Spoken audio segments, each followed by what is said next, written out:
Essa semana eu comecei cantando esse louvor porque é verdade que os nossos ossos têm sido moídos, né? Estamos sendo, né, corrigidos debaixo de uma vara, mas isso não é motivo de tristeza. Nosso rosto se envermelha de vergonha diante do Eterno, sim, porque nós somos encontrados em falta. Mas, como diz o Salmo 118, se nós não fomos entregues, né, à morte biológica, e é importante fazer essa distinção, porque a vida não termina na morte biológica, para nós que temos a fé e temos buscado o Eterno.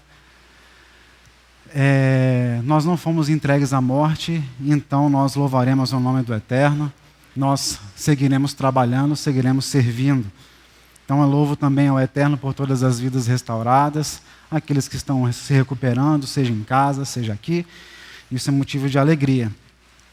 Mas nós fomos encontrados em falta. Nós fomos encontrados em falta.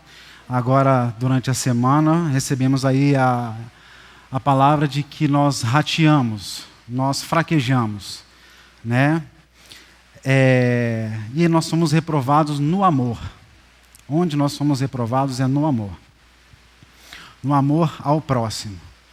É claro que o Eterno tem nos tratado de maneira grandiosa em relação ao amor, ao sustento, um amor a Ele, como o Machia tem nos ensinado.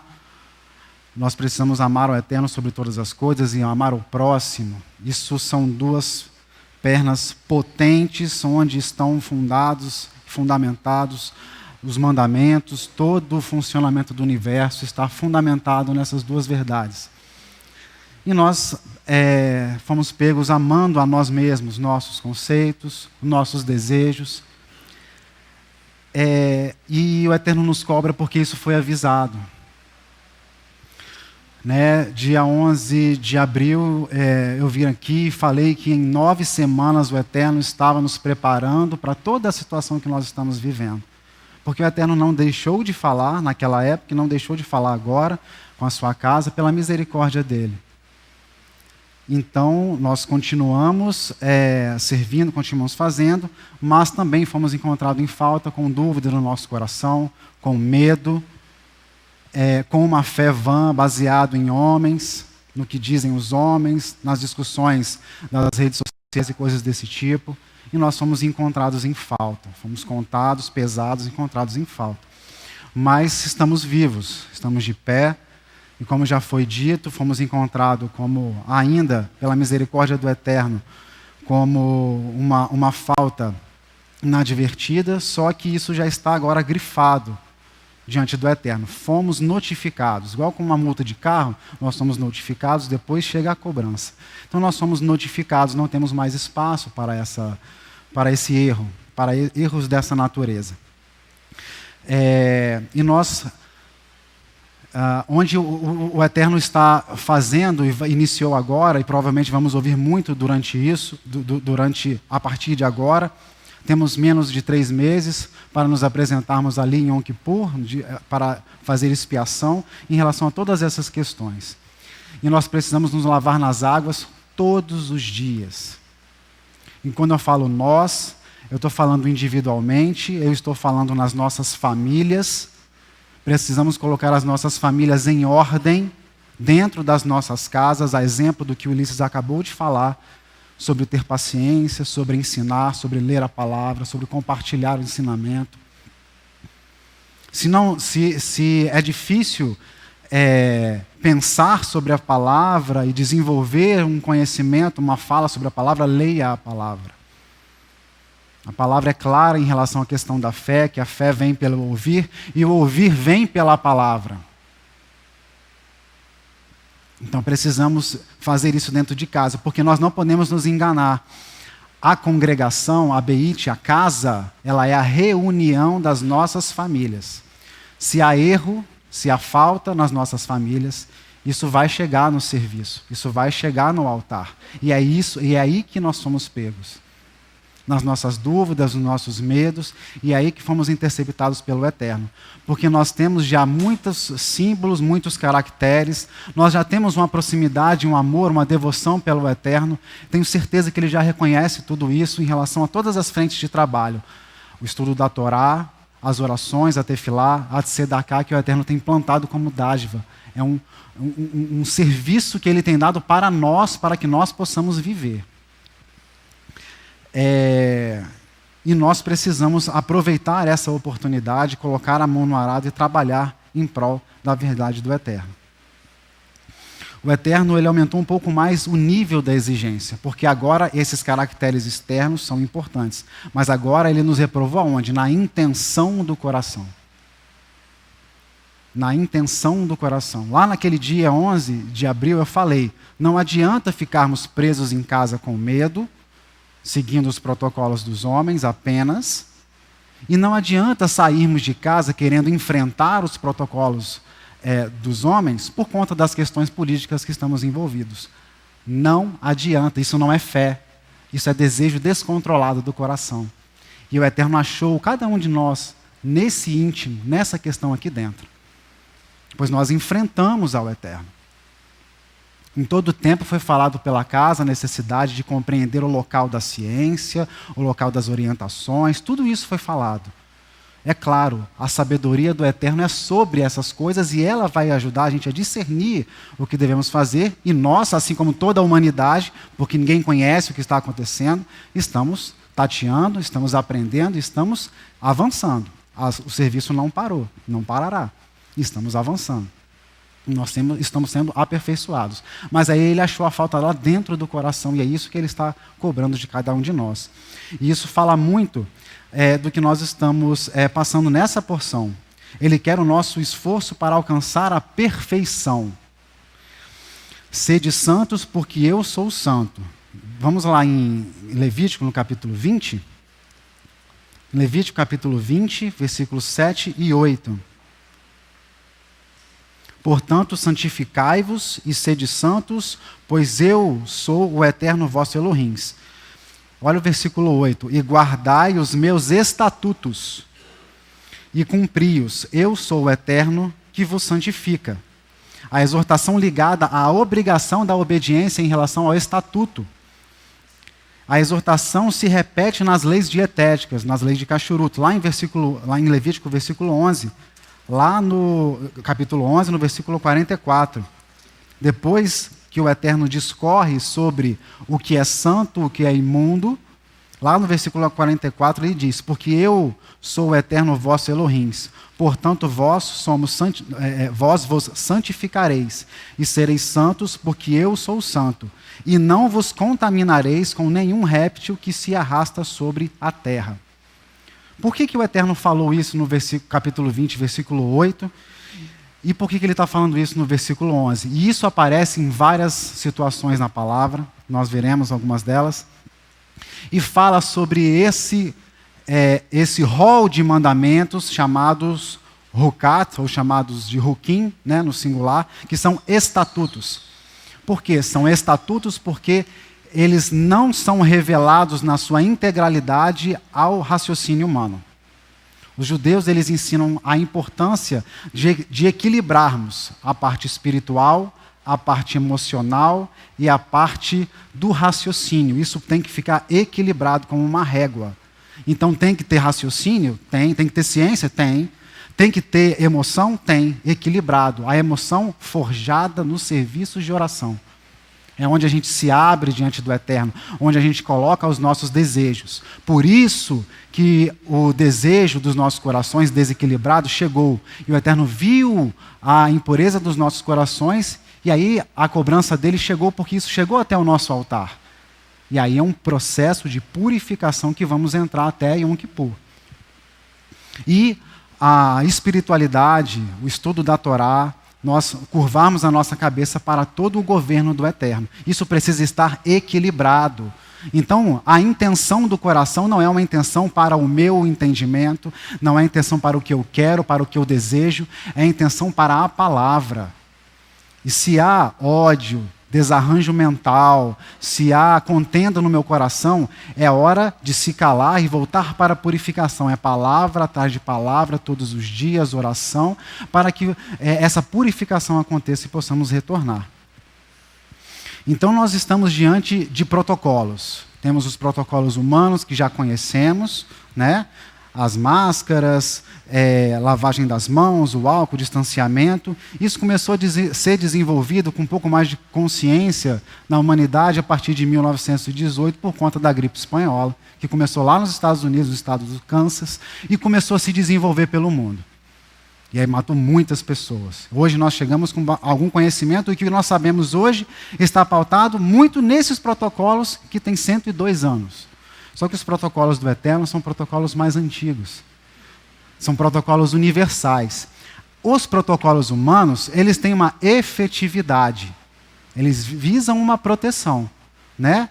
Uma proteção da contaminação pelo vírus. O protocolo do Eterno, ele é efetivo.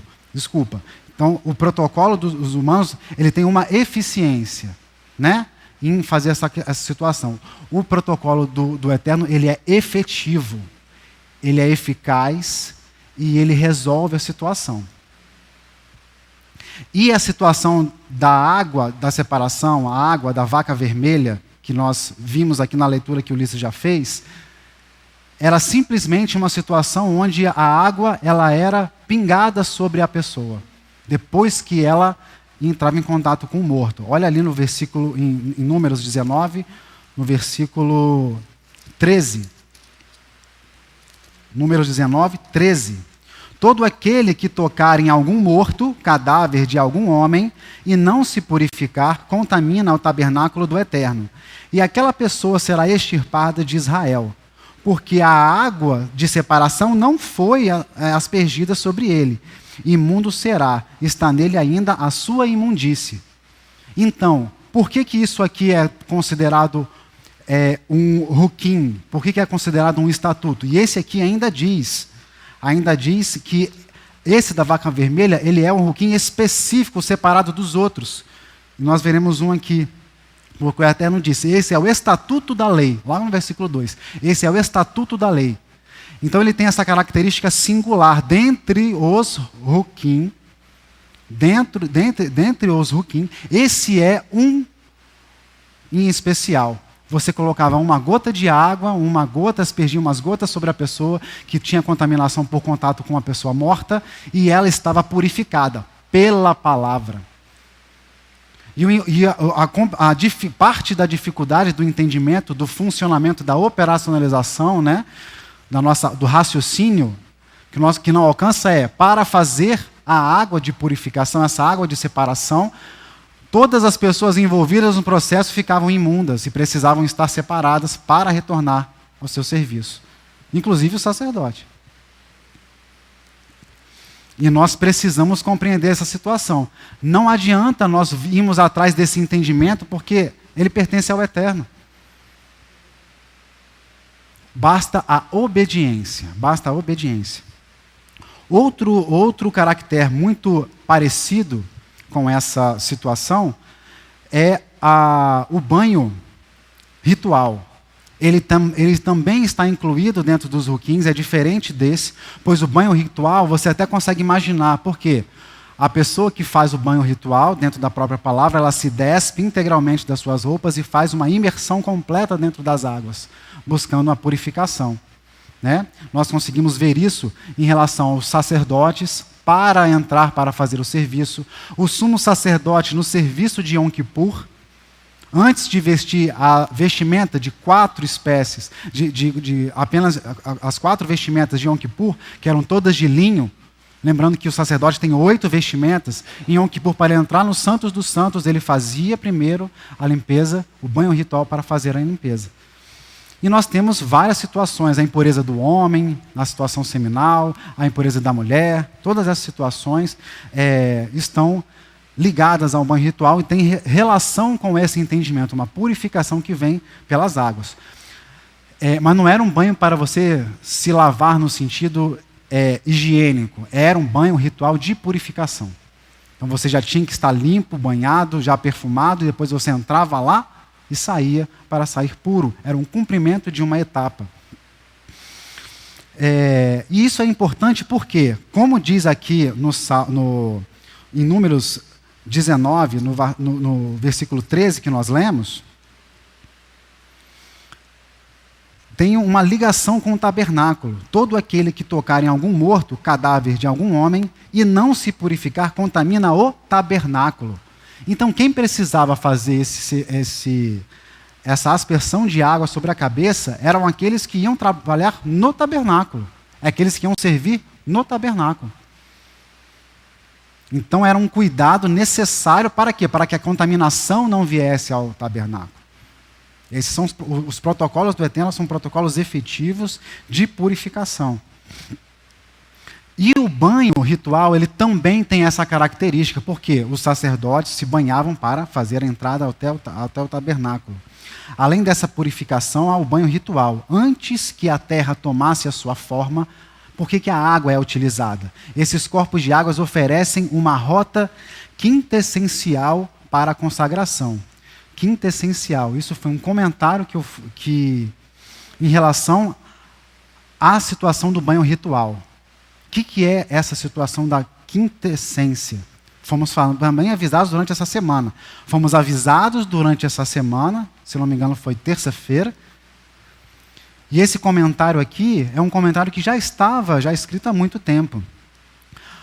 Por que a água é utilizada? A água é utilizada porque ele é um elemento criado pelo Eterno para dar origem à vida. Então, antes que a terra tomasse forma, os corpos de água oferecem uma rota quintessencial para a consagração. Ou seja, passamos pela água para chegar à consagração. Quintessência representa o mais alto grau de purificação.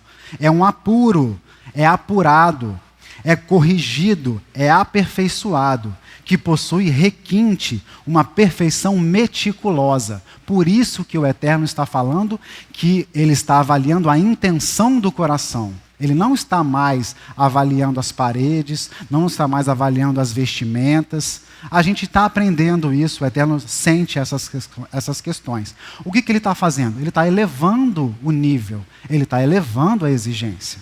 Tá? E tem um outro comentário sobre a questão da purificação ritual. Ao tratar da imersão como um mandamento, não queremos dizer que todas as pessoas impuras devam tomar banho de imersão. O que quero dizer é apenas que, pela lei da imersão, aquele que desejar livrar-se de suas impurezas não pode atingir seu objetivo a não ser pela imersão em água, depois do que ele se tornará puro. Ou seja, sem passar pelas águas, nós não conseguiremos chegar à condição de pureza. Sem passar pelas águas, nós não conseguiremos chegar na condição de pureza. Um exemplo, ele está lá em Levítico 14, no versículo 8. E lavar-se-á nas águas, e depois entrará no acampamento. Ou seja, por causa da sua impureza, ele foi excluído. Por conta da impureza, olha o protocolo do Eterno. Por conta da impureza, ele foi excluído do acampamento. Agora, purificou-se e pode voltar a entrar ao acampamento. Nós temos esses 3 meses para buscar essa purificação, para permanecer diante do Eterno. Isso leva ao princípio que eu havia explicado, ou seja, que a lei da imersão não se aplica apenas àquele que quiser se purificar. E esta lei é um mandamento. Não há, contudo, nenhuma obrigação de banhar-se. E aquele que quiser permanecer impuro, e estiver disposto a privar-se de entrar no acampamento da presença divina por algum tempo, tem a liberdade de fazê-lo. Só que aí nós chegamos na condição que nós estamos hoje. Há tempo para decidirmos ficar privados da presença do Eterno? Quem quiser estar na presença do Eterno precisa se banhar nas águas. Aquele que não se banhar nas águas não vai chegar até a presença do Eterno. E ele vai ter que escolher. São 3 meses de águas todos os dias. Todos os dias. Homens, mulheres, adolescentes, crianças. 3 meses apresentados às águas, para que alcancemos essa intenção do coração, tentando equilibrar os nossos desejos, né, a emoção, o raciocínio e o ensino da Torá, tentando equilibrar para que não sejamos encontrados em falta novamente diante do Eterno. É muita misericórdia, porque Ele poderia ceifar já todo mundo, derrubar as paredes, o teto na nossa cabeça. Mas é muita misericórdia. Para quê? Para que sejamos purificados, elevados a uma estatura equiparada, mestre. Não que sejamos mestre, mas equiparada. Isso nas palavras do nosso próprio Mashiach. E o exemplo que nós temos em relação a essa dinâmica é um rudimento. É uma coisa básica, elementar, lá de João Batista. Lá o João imersor. Vamos lá em Mateus, no capítulo 3. Nós somos roubados durante muito tempo pelos maus ensinos cristãos em relação a isso. Eu já falei isso em outra oportunidade e a gente precisa rever, porque fala sobre água. E nós sabemos que o principal símbolo da água que nós temos hoje é a própria palavra do Eterno. Nós não vamos encontrar conforto e equilíbrio dos nossos desejos e purificação das nossas intenções e das nossas más intenções fora da palavra. Não há outro lugar senão a palavra, que Ele já tem dado. São as ferramentas que o Eterno tem dado para nós colocarmos em prática. Somos levitas, somos tiradores de água, não podemos ser encontrados com fé mista, não podemos ser encontrados com dúvida, não podemos ser encontrados com idolatria do lar, idolatria familiar.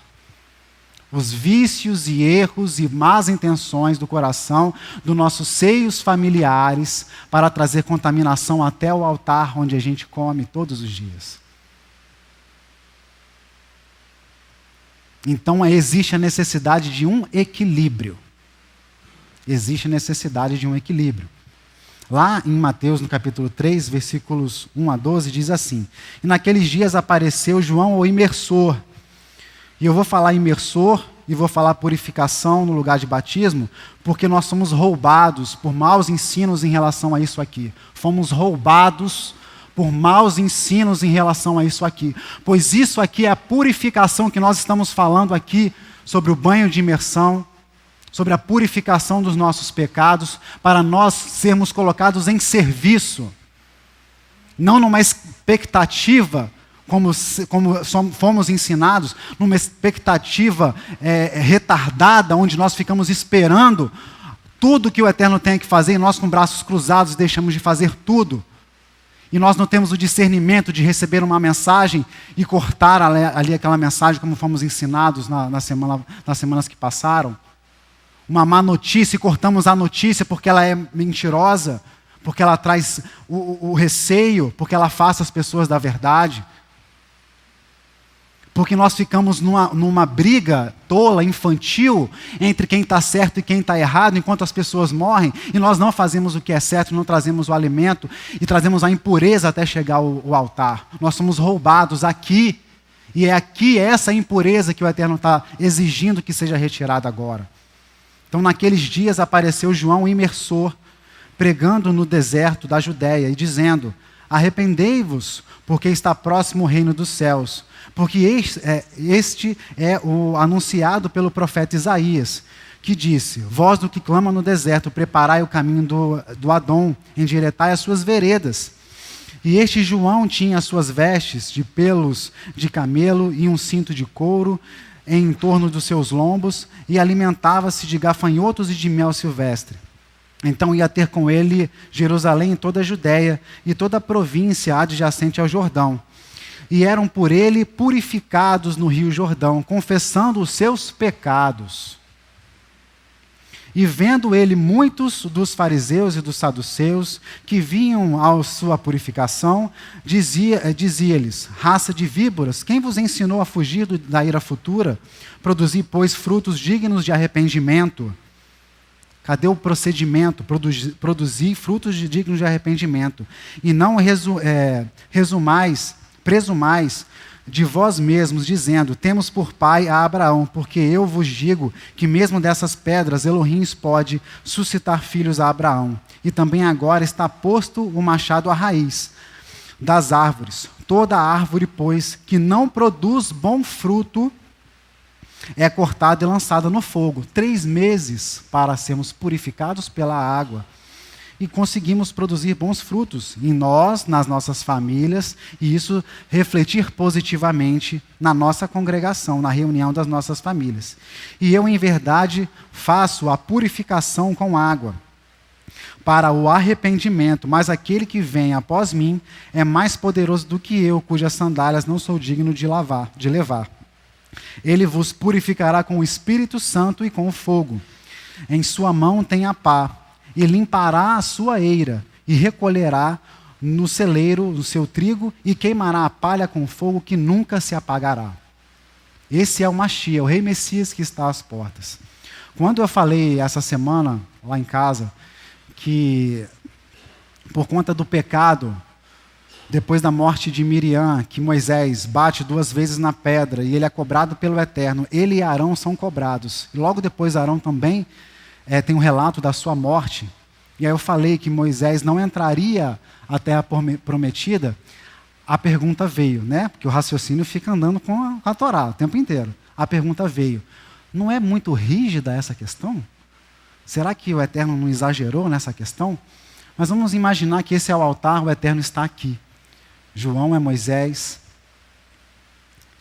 eu sou o povo. O erro do João, que está muito mais próximo, é muito mais cobrado do que o meu erro. Eu vou ser cobrado, mas o erro do João, Moisés, que está próximo ali do Eterno, é cobrado de uma maneira muito mais enérgica. Por quê? Porque ele guarda os testemunhos do Eterno. É o procedimento dele, junto com o ensino, junto com o seu equilíbrio entre as 3 frentes que a gente tem ensinado, é que vai fazer com que eu, povo, veja e entenda qual é o caminho e o que eu devo seguir, qual é o modelo que eu devo seguir. Então, essa foi a situação. Então, por que então que nós vamos questionar se o tratamento que o Eterno tem feito conosco é um tratamento enérgico? Não, não é enérgico, é para a vida. Nós não estamos buscando elevação diante do Eterno em todos esses anos, e agora aprofundando no Shaharit, no Arvit, e agora na Tzedakah, servindo a outro, dando dos nossos frutos para aqueles que não têm nada preparado para si. Será que não seríamos cobrados em perfeição? Não estou dizendo que estamos sendo cobrados na perfeição de Moisés, mas estamos sendo cobrados no aperfeiçoamento. Por isso a intenção do coração é importante. Então faz diferença se você vem servir ao Eterno com o que está dentro do seu coração. Faz diferença. Se é por amor, se é por obediência, se é por uma necessidade de servir ao Eterno, ou se é que é para um deleite próprio. Faz diferença se você não vem, porque você está em casa por uma situação de medo, de receio, descontrolado, porque os protocolos humanos dizem o que nós precisamos fazer. Está dito o que precisa fazer com segurança. Então, se eu estou em casa, eu também estou alimentando o desejo do meu coração de estar em casa. Então a linha é tênue. Não adianta só vir, não adianta só estar presente, não adianta só o que pauta ali de cobertura. Adianta o que está dentro do coração. E se eu não tiver o meu raciocínio equilibrado, a minha emoção equilibrada, eu não vou saber fazer a leitura do cotidiano, não vou fazer a leitura das coisas. O objetivo de João era introduzir as pessoas ao serviço. Era um ensino rudimentar. Ou seja, se nós estamos voltando nesse rudimento, é porque a gente ainda está falhando em alguns elementos básicos. Mas a misericórdia do Eterno está posta para que nós possamos nos acertar, pelo menos nesses rudimentos, para que continuemos a avançar nessa purificação dos nossos corações. Só um segundo para aproveitar para beber uma água aqui.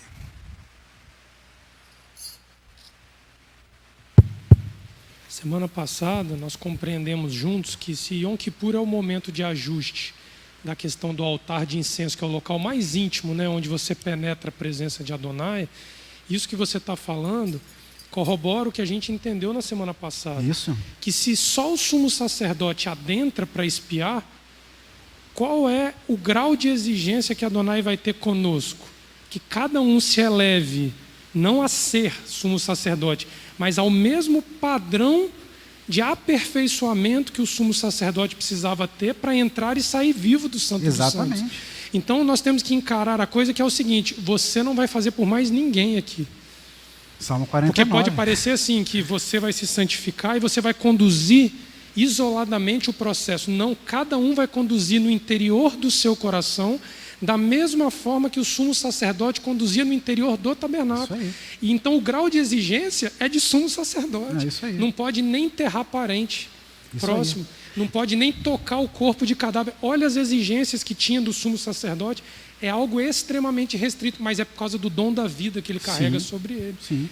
Era a diferença que tinha dele para os demais, é que ele era o ponto alto da oportunidade de vida que era dada ao povo. Então não tinha como escorregar nesses princípios básicos, né, que nós estamos sendo corrigidos. E nós fomos ensinados errado em relação à questão, porque muitos aprenderam que não precisava fazer nada, mas a purificação é constante e o serviço é constante.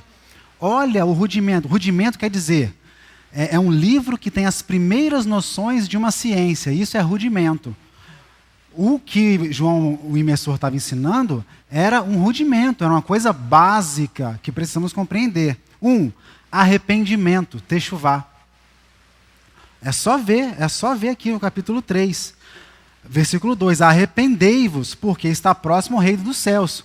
O antídoto de Peça não era que devíamos estar todos de pé clamando pelas nossas vidas e trazendo vida à vitória?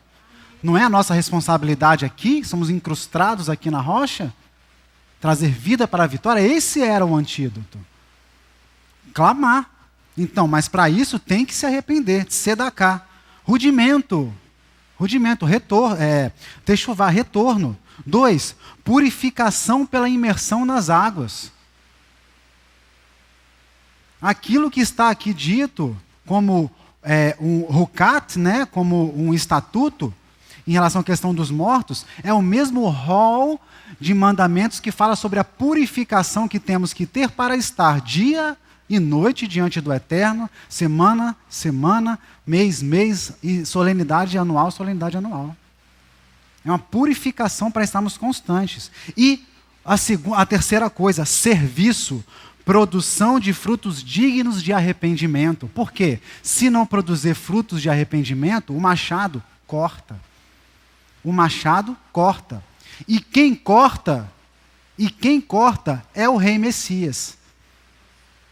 Olha como fomos ensinados errados. Parece que podemos ficar em casa quietos. Parece que podemos ficar sentados aqui sem se purificar. Deixa que o sacerdote se purifica, como eu acabei de ensinar aqui.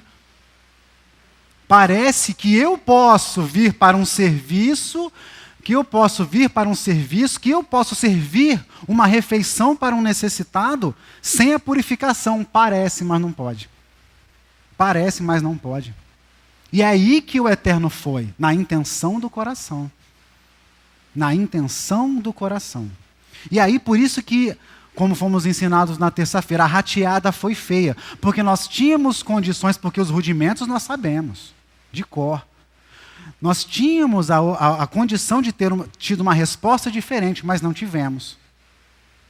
Tivemos arrogância, tivemos medo, tudo misturado, né? Tudo misturado, e isso nos afastou. E aí fomos pesados, e o Eterno falou, tem um problema aí, eu vou corrigir. E eu vou corrigir aonde? No nível familiar. Vou corrigir aonde? Na reunião das famílias, no nível congregacional. Mas eu sou misericordioso, vamos dar tempo para todos os ajustes. Está aí posto, tem um pregão. Lá no direito, o pregão é um chamamento. Vai lá a pessoa lá que é servidora do judiciário e grita o nome das pessoas. Fulano, Beltrano, Ciclano. O julgamento vai começar. Se coloca aqui diante do juiz. O pregão está feito. Queira você, não queira você. Então, se eu estou contaminado com o vírus, devo me controlar e seguir o protocolo que os homens já colocaram. esperar o tempo, retornar, cuidar da saúde. Se eu não estou contaminado, devo cuidar de mim para não contaminar. Para quê? Para não me contaminar. Para quê?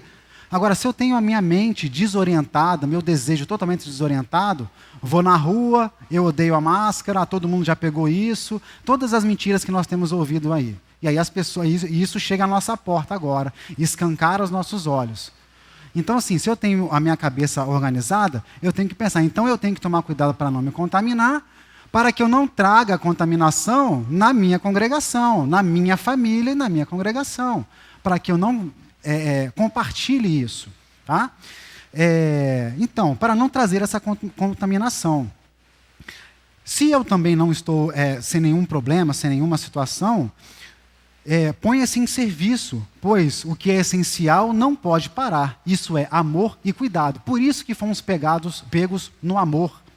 Por que eu falo que fomos pegos no amor? Se nós amamos mais os nossos conceitos, os nossos desejos, nós não temos espaço para amar o outro. O outro que eu falo somos nós e aqueles que nós estamos servindo. Não temos espaço, porque nós amamos mais a nós. E aí eu vou trazer contaminação física, do vírus mesmo, e vou trazer contaminação espiritual, porque eu estou desarranjado. Se eu estou impuro, devo buscar a purificação. Agora nós não estamos mais falando da contaminação do vírus, é purificação. Para quê? Para não trazer impureza para a casa do Eterno e não contaminar meu irmão com a minha doença, a minha concupiscência. Todas as vezes que vocês lerem na Bíblia de vocês, concupiscência é o desejo descontrolado do coração. É o que eu quero, é o que eu desejo, é o ódio que eu sinto, é a vontade de matar o outro, que o outro morra, para que a minha cabeça, a minha tranquilidade aconteça. É a desorganização dos pensamentos, é a concupiscência. E a impureza rondou, chegou no altar, porque os nossos serviços estão sendo feitos, e o nosso coração sendo exposto o tempo inteiro, e o Eterno nos pegou. Lá em Ageu, no capítulo 2, ali antes de Zacarias, nós temos uma situação importante sobre a questão da impureza. Em Ageu no capítulo 2, versículo 10. A contaminação traz uma necessidade de depuração. Ao 24º dia do mês, 9º, no segundo ano, Ageu 2, 10. No 24º dia do mês, 9º, no segundo ano de Dário, veio a palavra ao Eterno por intermédio do profeta Ageu, dizendo: assim diz o Eterno dos Exércitos, pergunta agora ao sacerdote, aquele que ensina, né, acerca da Torá, dizendo: se alguém leva a carne santa na orla das suas vestes, e com ela tocar o pão, ou o guisado, ou no vinho, ou no azeite, ou em outro qualquer mantimento, porventura ficará isso santificado? E os sacerdotes responderam: não. Porque nós sabemos, existe o protocolo do Eterno, o protocolo de purificação do Eterno. Não é uma coisa que está santa, vai encostar numa coisa que é impura e a coisa vai ficar santa. Disse Ageu: se alguém for contaminado pelo contato com um corpo morto, tocar em alguma dessas coisas, ficará ela imunda? E os sacerdotes responderam rapidamente, dizendo: ficará imunda. Então, no meu desarranjo mental, quando eu trago aqui, porque hoje todo mundo tem opinião para dar, traz um celular, tem pessoas que tentam se privar, né, dos celulares, mas traz o celular na sua cara aqui, dá o play, aqui, olha aqui, ó, trazendo contaminação para você, medo, desarranjo mental, desejo, isso contamina, o desejo do meu coração está contaminando o próximo. Então saiam desses grupos, fechem os celulares, saiam dessas coisas. Isso, nós somos encontrados nisso, nos nossos medos. Nós recebemos dia 11 de abril, dia 11 de abril, eu falei que havia 9 semanas nós estávamos recebendo ferramentas para chegarmos nesse período que nós estávamos lá naquele período. As ferramentas estão só se multiplicando. E a contaminação continuando. É só a palavra que vai purificar, não é um grupinho. Não é uma opinião, é só a palavra. Só a palavra. E aí a necessidade de depuração. Aí diz aqui, versículo 14, então respondeu Ageu dizendo assim, assim é esse povo, e assim é essa nação diante de mim, diz o Eterno. E assim toda a obra de suas mãos, porque se está impuro, vai impurificar a obra. Está dizendo. E tudo o que ali oferecem, imundo é. Mas o Eterno tem tido misericórdia, presta atenção. Ele está colocando um prazo para a vida. Está acrescentando, todos os dias de manhã, obrigado por acrescentar mais um dia de vida, nessa expectativa de purificação diante da tua presença. Agora, pois, eu vos rogo, considerai isso, desde esse dia em diante, antes de se lançasse pedra sobre pedra do templo do Eterno, antes que sucedessem essas coisas, vinha alguém a um montão de grão, de 20 medidas, e havia somente 10. Quando vinha ao lagar para tirar 50, havia somente 20. Ou seja, é correção atrás de correção e ninguém entende o que está acontecendo. É o Eterno reprovando a obra, porque ela está imunda. E precisamos entrar nesse período de graça, acertar. Feri-vos com queimadura, com ferrugem, com saraiva, e toda a obra das vossas mãos, com a praga, e não houve entre vós quem voltasse para mim, diz o Eterno. O Eterno está indignado com a falta de conhecimento, com a falta do rudimento, de fazer a techuvá e retornar. Considerai, pois, vos rogo, desde esse dia em diante, desde o 24º dia do mês 9, desde o dia em que se fundou o templo do Eterno, considerai essas coisas. Aí a esperança. Porventura há ainda semente no celeiro? Além disso, a videira, a figueira, a romeira, a oliveira não têm dado seus frutos, mas desde esse dia vos abençoarei. O Eterno então está acrescentando dias, porque Ele colocou a casa aqui no meio da cidade para a produção de frutos e para alimentar aqueles que precisam. Léo, eu acho interessante que Israel reconhece isso em meio a todo sofrimento implantado por Adonai. Todo sofrimento. A morte não abaixa de Arão, a cabeça. Né? A morte de Arão, a morte de Miriam, isso. A tomada de Ormá e a entrega total de tudo para vencer a guerra. O levantar da serpente. A serpente. Israel vem reconhecer aqui, irmãos, mas é um agradecimento, como Sim. se fosse um endividamento. Sim. Pela oportunidade de arrepender-se dos pecados. Isso aí. Quando Israel canta aqui, irmãos, em Números, capítulo 21, olha na sua Bíblia. Ali eles partem de Arnon, no versículo 13. Olha o versículo 14. Por isso diz no livro das guerras do Eterno: Vaebe ensufai os vales de Arnon, e o declive dos vales que se inclina em direção à sede de Ar, e se encosta na fronteira de Moabe. Dali partiram para Beer, o poço do qual o Eterno disse a Moisés: água, ajunta o povo e lhe darei água. Então Israel cantou, olha o agradecimento, este cântico: brota o poço, e vós entoai-lhes cânticos. Olha o cântico: poço que os príncipes cavaram, e que os nobres do povo abriram com cetro e com bastões. Abriram com o cetro e com os bastões. Com a Torá e com o infligir da dureza de Adonai, da morte, da destruição, para trazer ao arrependimento. Então, é uma gratidão como se fosse uma dívida que nós ainda temos para responder a isso. Não é isso aí? E motivo de alegria. Motivo de alegria. É a alegria contida, como temos aprendido, mas é um motivo de alegria. Estamos sendo corrigidos, sim, mas é motivo de alegria. Exato. Motivo de alegria. Lá em João, no capítulo 3, versículo 6, diz assim: o que é nascido da carne é carne. O próprio rei Messias falando. O que é nascido do Espírito, Espírito. Então o procedimento precisa ser diferente para que sejamos contados junto aos que nasceram no Espírito. Então, é a intenção do coração. É preciso, então, passar por esse rudimento, ou estar consciente, ou renovar isso, estar diante do Eterno, para quê? Para que sejamos contados como aqueles que nasceram do Espírito, ou seja, um procedimento diferente. Ali em Lucas, no capítulo 8, versículo 14.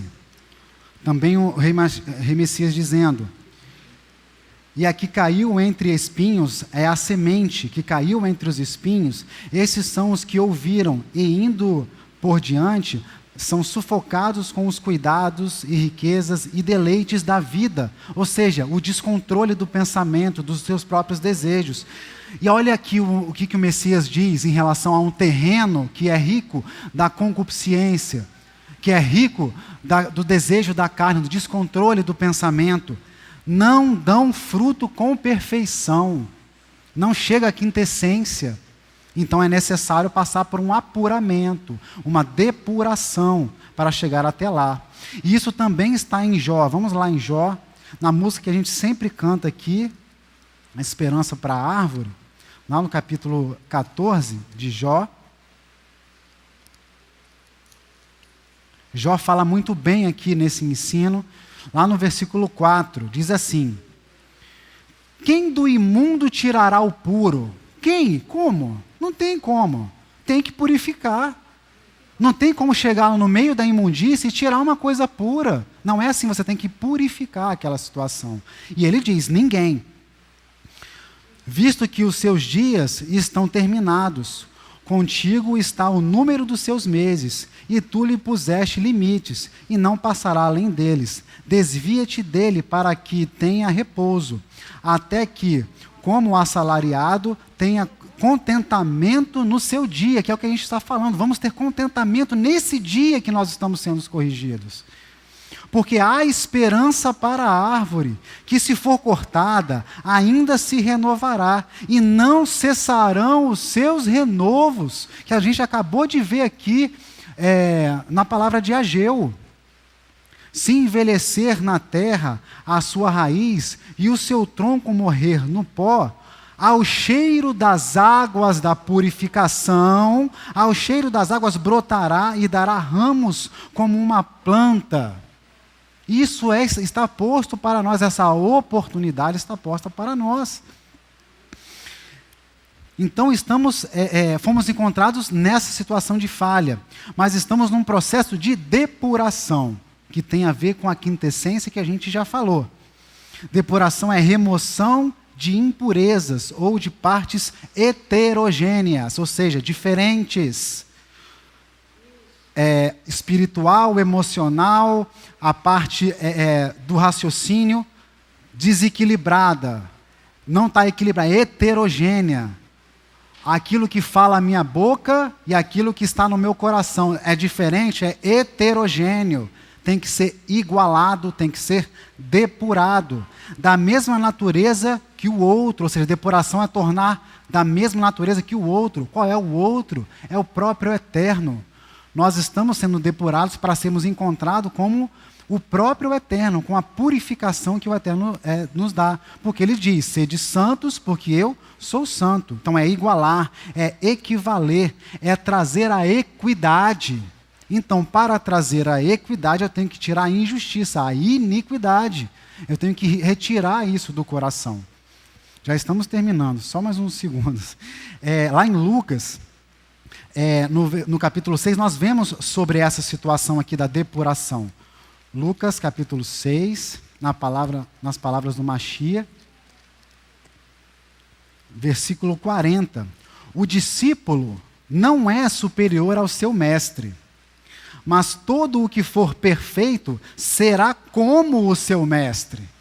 Então, nós não estamos aqui para substituir ninguém, né? Nós não estamos aqui para ocupar lugar de ninguém.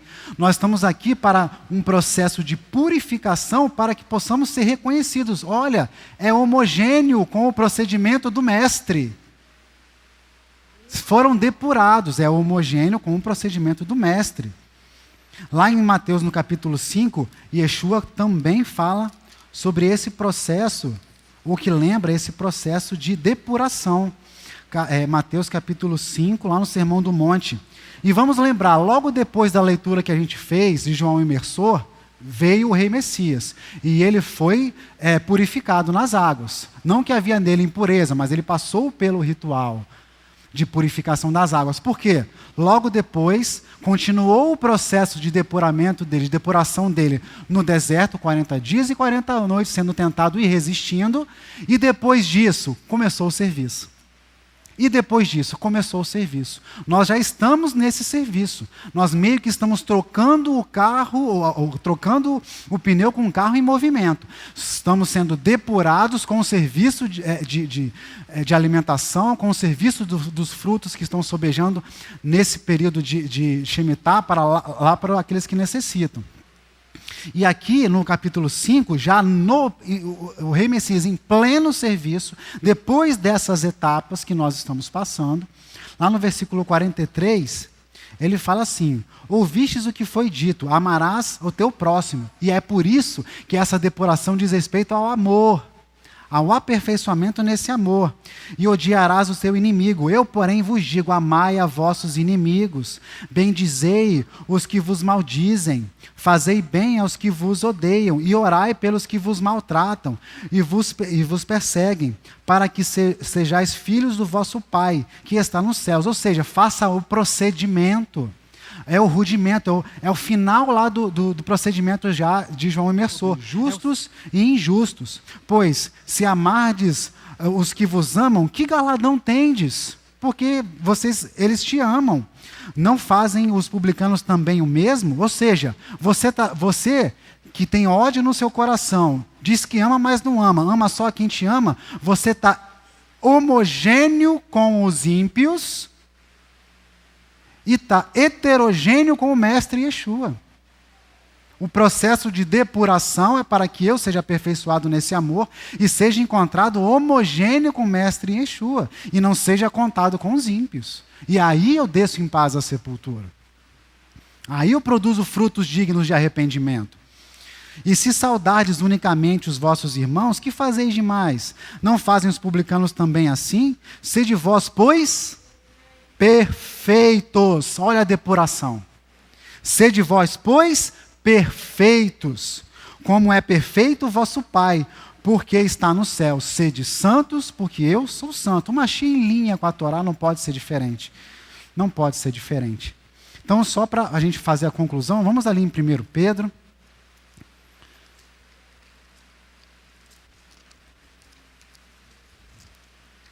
Em 1 Pedro, tem também 1 Coríntios 13, que é um tratado sobre o amor que nós conhecemos, mas eu gostaria de terminar ali em 1 Pedro. Por quê? O processo de purificação, ele envolve uma série de questões. Para o pleno exercício do amor ao próximo, ao necessitado, o amor se expressa em atos de benevolência. O amor se expressa em atos. Não adianta eu falar. Não adianta eu ficar sentado e falar que acredito e aceito a Yeshua. Você tem que proceder, você tem que ir para o serviço, como ensinou ali João Imersor, em frutos dignos de arrependimento. Então o amor se expressa com um ato de benevolência, bondade e misericórdia. Um ato de doação. Isso foi a dádiva que o Eterno nos entregou, que a gente tem dado o nome de Tzedakah. Por quê? O processo de Teshuvá, ele envolve a confissão, ou seja, eu tenho que ir lá na Torá e descobrir qual é o meu pecado. Eu fazer uma confissão diante do Eterno do meu pecado. E o terceiro passo, Tzedakah, ajudar o próximo. A Teshuvá se conclui quando eu vou ajudar o próximo. Está dentro do tratado, do rudimento aqui, dos frutos dignos de arrependimento de João Imersor. Então, a Tzedakah faz parte do protocolo da Teshuvá. Então, se você está em franco retorno em purificação, precisa estar envolvido na Tzedakah. Se não pode, com o voluntariado físico, de levar, de sustentar, de participar da equipe, de dar ideia, sustenta com o recurso, sustenta com os alimentos, sustenta sempre com as orações. Nunca atrapalhando, nunca colocando, intercalando dificuldades ou criticando o serviço. Mas ali, obedecendo à estrutura, à hierarquia, à ordem, os protocolos que estão sendo criados para a manutenção do serviço. Porque ele é um serviço essencial, ele precisa ser manutenido, ele precisa continuar. Então a tzedakah faz parte do protocolo de techuvá. E a techuvá faz parte do protocolo de purificação que nós vimos aqui, como nos ensinam os nossos pais, e como está escrito aqui também, com o testemunho do rudimento aqui de João Imersor. Depurados como um corpo homogêneo com o Mestre Yeshua, único, perfeito, precisamos cumprir esse protocolo. E lá em 1 Pedro, no capítulo 1, versículo 16, diz assim: porquanto está escrito, sede santos, porque eu sou santo. E se invocais por Pai aquele que, sem acepção de pessoas, julga segundo a obra de cada um, andai em temor durante o tempo da vossa peregrinação, que é esse tempo. E nós fomos encontrados falhos nesse temor, porque deixamos os nossos desejos ir um pouco adiante. Sabendo que não foi com coisas corruptíveis, como prata ou ouro, que fostes resgatados da vossa vã maneira de viver, procedimento anterior, que por tradição recebesse de vossos pais. Olha aí a necessidade da ruptura com os ídolos do lar. Olha a necessidade da ruptura com os ídolos do lar, com os ídolos familiares. Mas com o precioso sangue do Machia, como de um cordeiro imaculado e incontaminado. Um cordeiro sem defeito, imaculado e incontaminado, o qual, na verdade, em outro tempo foi conhecido, ainda antes da fundação do mundo, mas manifestado nesses últimos tempos por amor de vós. E por ele credes em Yeshua, em Elohim, que o ressuscitou dentre os mortos, e lhe deu glória para que a vossa fé e esperança estivessem em Elohim, purificando as vossas almas pelo espírito da obediência à verdade, para o amor fraternal. Ou seja, todo o objetivo dessa depuração é para que sejamos aperfeiçoados nesse amor para com o próximo.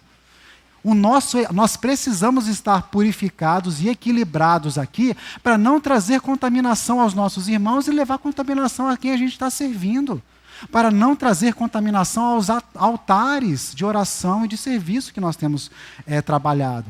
Amai-vos ardentemente uns aos outros com um coração puro. Olha a intenção do coração aí. Ele quer saber da intenção do coração. Ou seja, o nosso nível de exigência chegou na intenção do coração. Versículo 23. Sendo de novo gerados, não de semente corruptível, mas da incorruptível, pela palavra de Elohim, viva. Ou seja, é onde nós devemos buscar a purificação e que permanece para sempre. Porque toda a carne é como a erva, e toda a glória do homem como a flor da erva. Secou-se a erva e caiu a sua flor. Mas a palavra do Eterno permanece para sempre. E esta é a palavra que entre vós foi ensinada. Eterno, em nome de Yeshua HaMashiach, glorificado seja o teu santo nome pela sua palavra. Que possamos ser purificados, depurados diante de Ti, e assim possamos ser achados homogêneos com os procedimentos do Rei Messias. Possamos ser contados como os justos e não ser contados no meio dos injustos. E possamos ser chancelados para mais um ciclo de serviço diante da Tua presença. Que essa palavra encontre, ó Pai, local, um terreno fértil em cada coração, em nome de Yeshua HaMashiach. Amém.